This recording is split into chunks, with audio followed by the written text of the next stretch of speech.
Hi everybody, I'm Gail Z Martin, and together with my husband and co-author Larry Ann Martin, we write the Joe Mack Adventure series for Falstaff Books. It is a tie-in and spin-off from the Quincy Harker Demon Hunter series, and in this case it's about Joe Mack, who is a monster hunter in the Roaring Twenties.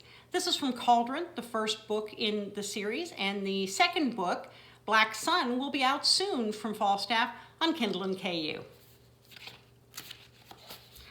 July 1892, Homestead, Pennsylvania. I'd never been to war before. Bullets whizzed past my head and I ducked, trying to stay out of the firefight. All I had was a rock and my aim had never been that good. I didn't want to die tonight here on the riverbank, but I wasn't a coward.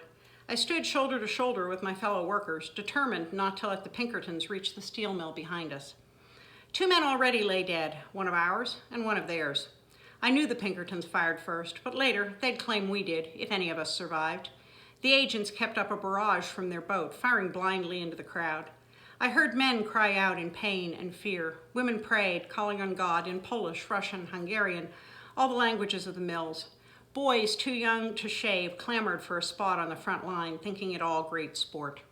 I knew better. This riverbank would be soaked in blood before dawn. Someone spilled oil into the river and lit leftover fireworks from the parade along with a few sticks of dynamite, tossing them toward the Pinkerton boats, trying to make them go away. My heart froze in my chest. Fighting the King's men back in Hungary or the hired guns of Carnegie and Frick, it was all the same.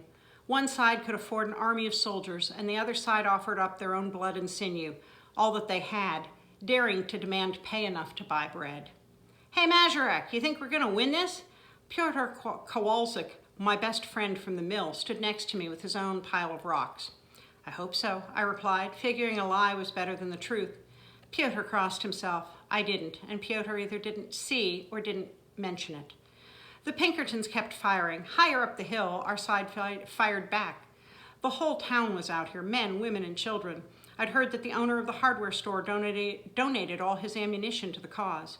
Shots rang out around us. I saw the bullet strike Jacob Novak in the chest, sending up a spray of blood. His arms flew out from his body and his head snapped back, and then he fell and didn't move. We screamed in fury. Those closest to the shore threw whatever they could get their hands on, pelting the Pinkerton boats. Flames rose in the night. Some of the workers lit a barge on fire and sent it toward the boat with the hired muscle. More dynamite went off, sending up a wall of water and nearly swamping the agents' boats. Still, they fired on us. I knew that come dawn, there'd be more of them. All I'd wanted was a job. I'd come to America, to this little town outside of Pittsburgh, from my native Hungary with my wife and baby son to make a new start. We didn't have enough to eat in the old world. Work was scarce, and the police in my village were dishonest. My uncle Stanislav left first, making his way across the ocean, and sent back for me. I brought my wife, Agatha, and our baby son, Patrick, with me because I believed we would have a better life here. Within a year, they were dead of fever, and I was alone. I stopped praying to the Holy Mother the night I buried my family. If I prayed at all, which wasn't often, I called on the old gods, the ones I'd heard my great-grandmother whisper about in the dark of night. Carnegie and Frick claimed Jesus and the apostles, but the old gods weren't beholden to the men who owned the mills and thought that they owned our bodies and our lives. They were ancient and powerful, and they did as they pleased. Whether or not they cared about the likes of us, I wasn't sure. "Magarac, look, the Pinkertons are leaving," Pyotr crowed, embracing me.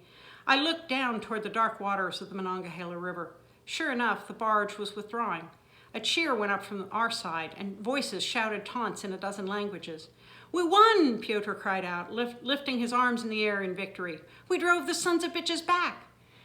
I could not share his glee or join in the celebration going on all around me. Good men were dead, and our win wouldn't comfort their kin. I knew that men like the robber barons didn't give up so easily, not to the likes of us. We stayed encamped around the mill, holding it prisoner, while the men who led our union went to Pittsburgh in good faith to negotiate terms. The camp had a holiday air about it, giddy with having driven back the hired guns. Women brought us food from town, and young boys ran through the strike camp, chasing each other with sticks for rifles and pine cones for rocks, acting out the victory. I forced a smile and stayed with my friends, but in my heart, I knew it wasn't over. Vengeance came swiftly. There had to have been thousands of armed soldiers. We didn't stand a chance. Bullets flew and bayonets flashed. Pyotr died with a look of shock on his face. Cut down on a slug, took off part of his head. His blood and brains splattered my face and soaked my shirt. He'd raised his hands and surrendered, but they didn't care. Fucking Pollux, the soldier shouted right before he fired. I didn't have a gun, but I screamed a curse in Hungarian and hurled a rock at the man who killed my friend. I clipped his shoulder. All around me, men fell as shots rang out. The soldier didn't bother to reload. He turned the rifle in his hands and slammed the stock into my head. I stumbled, and two of his buddies were on me, beating me with fists, kicking my ribs and groin with heavy boots, stomping down on my chest and face. I couldn't see with blood running into my eyes.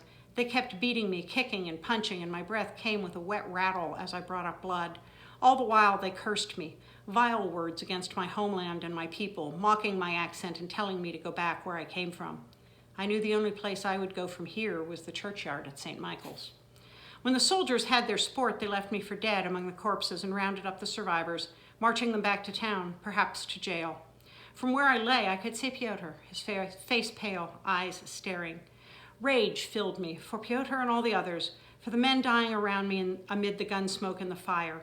I drew a painful breath and called on the only being I trusted to hear my cry. Crocus, god of blacksmiths. I had seen his image in an icon my grandmother hid behind a likeness of St. Peter. I'd always been drawn more toward Crocus, with his bare chest and strong arms, striking iron on an anvil with a powerful hammer and a raging fire, than I had been by the serene man in white robes with a halo. My world had dirt and ash and flame, and Crocus wasn't afraid to get dirty. Through the smoke, I saw him, striding toward me like an ancient predator. Perhaps it was a vision brought on from being at death's door. Crocus stood at least 7 feet tall, broad-shouldered and thick-muscled from the forge. His black hair hung long around his stern, handsome face. Slate-gray eyes surveyed the carnage, afraid of no one. Josef Magarac, why have you summoned me? The deep voice rang in my head. Maybe I was already dead, come to Judgment Day. No, not dead yet. The air still stank of blood and piss, and my mouth tasted of ash. I again wondered if this was delusion caused by the pain, but I decided it didn't matter. If there was any chance at all. Give me justice for the men killed today, I begged. I wasn't afraid to die. Life was a constant struggle. Death meant rest or peaceful oblivion. But I would not die like an animal, unavenged. Make me the instrument of your vengeance. Crocus's laugh rumbled through the air like thunder. Think yourself up to the task. If not me, then who? Clearly, being almost dead made me insanely brave to challenge a god. Crocus stopped laughing. He regarded me with a gaze that seemed to see down to my bones, assessing my paltry courage and many failures. It took everything I had not to shrink beneath that scrutiny, but fury made me bold. I stared back, unflinching. Very well, Josef Magarac, I will grant your prayer. To you, I give the strength of a mule team and the speed of a racehorse. You possess the heart of a warrior, but to that courage I add magic when you call on my name. Your bones will be steel, and magic can make your skin metal for a short time. You will not age and cannot die, but by the hottest of fires. You will be my servant, meting out my justice, and I will be your God. Agreed. By my blood and bone make it thus. Lightning struck me, coursing through my veins, setting bone and skin and sinew on fire. I screamed, never having felt such agony before. Then, abruptly, the pain stopped. I drew in a breath, and nothing hurt. My blonde hair was still matted with blood, but the gash on my forehead, the swollen eye, the split lip, all were healed. I opened my eyes and found Crocus giving me an appraising look. I will be watching, as will my companions. Expect to hear from us now and again.